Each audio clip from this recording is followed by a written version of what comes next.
Hacer un video donde te enseñe cómo hacer la voz más grave es en definitiva uno de los temas que más me has pedido. Y el día de hoy, por fin, luego de mucho tiempo, te diré qué es o cómo puedes hacerle para lograrlo.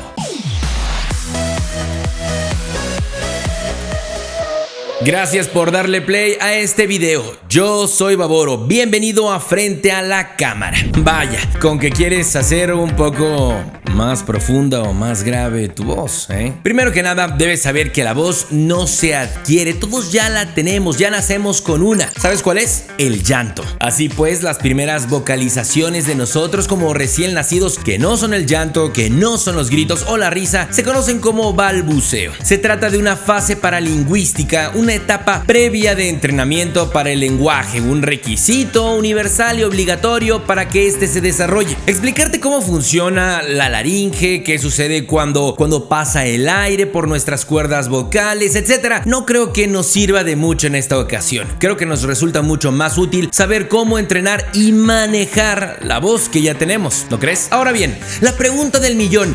Bueno, en realidad hay varias preguntas del millón en este video, pero una de ellas es: ¿de qué depende que mi voz se vuelva más o menos grave? Esto a lo mejor no te gusta, pero depende de los genes. Cuanto más grande es la laringe de un varón, más gruesas son las cuerdas vocales, y cuanto más grande sea el área de resonancia, más grave será la voz. En pocas palabras, el tono depende de la longitud que presenten tus cuerdas vocales. Cuanto mayor sean, más grave va a ser la voz. Al contrario, cuando más cortas son, las voces serán más agudas. Entonces, siguiendo este orden de ideas, otra pregunta del millón sería: ¿por qué las voces graves son siempre las preferidas? Hay muchas respuestas, pero por el momento te puedo dar 3 razones. En primer lugar, porque una voz grave con una buena articulación no necesita ampliar la intensidad. O sea, una voz grave suele ser más intensa, por lo tanto, la voz se forza o se fuerza mucho menos y se puede hablar durante más tiempo sin llegar al agotamiento. En cambio, una voz aguda se percibe menos, lo que obliga a aumentar la intensidad y provoca mayor esfuerzo. En segundo lugar, la voz aguda transmite distancia y un poco como de frialdad frente a la calidez y a la presencia de una voz grave. Por lo tanto, empleando los tonos graves se establecen unos lazos comunicativos más cercanos con el oyente, un aspecto que se valora muchísimo. Por último, desde una perspectiva psicológica, las voces graves se perciben como más seguras y creíbles que las agudas, y estas dos características, credibilidad y seguridad, resultan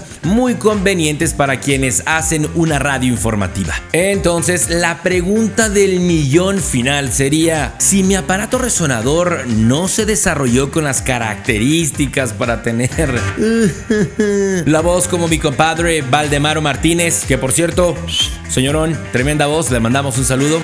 Tiempo. Si sabes quién es Valdemaro Martínez, ¿verdad? Si sabes de quién te hablo, déjame en los comentarios por lo menos una de las marcas que representa con su voz. De entre todos los conocedores que respondan bien, tomaré 5 nombres al azar y les mandaré saludos en el siguiente video. Ahora sí, destiempo. Bueno, y la respuesta a la pregunta: si mi aparato fonador no se desarrolló con las características de una voz grave,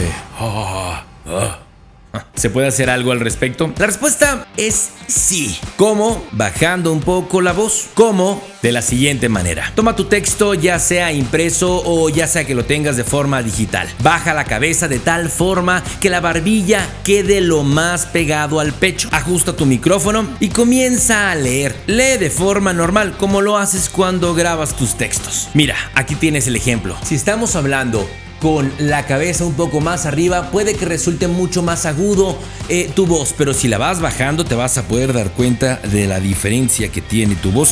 ¿Lo notaste? ¿Te diste cuenta? ¿Checaste la diferencia de cuando hablas con la voz pegada a la barbilla y cuando estás hablando de forma normal? Si sientes que la voz se escucha ahogada, como apretada, o si tú de hecho te estás ahogando, separa un poco la barbilla del pecho. De igual forma, si te fatigas, toma un descanso o bien graba tu texto en partes. Recuerda estar bien hidratado en tus grabaciones, eso es muy importante. Si practicas lo suficiente, con el tiempo podrás dominar esta técnica y conseguir los resultados que buscas. Eso sí, recuerda que estamos marcados por nuestra genética. No podemos cambiar la voz que tenemos, pero sí trabajarla a nuestro favor. Si el video te gustó y fue de ayuda, apóyame y dale shampoo de cariño con un bonito like. Suscríbete si aún no lo has hecho. Me apoyas muchísimo también si le das clic en la campanita de notificaciones. Y por último, si tienes a un dude, a un compadre, a un colega que le pueda servir esta info, compártele este video. Yo soy Baboro y me ha dado mucho gusto saludarte. Nos vemos en el siguiente video frente a la cámara.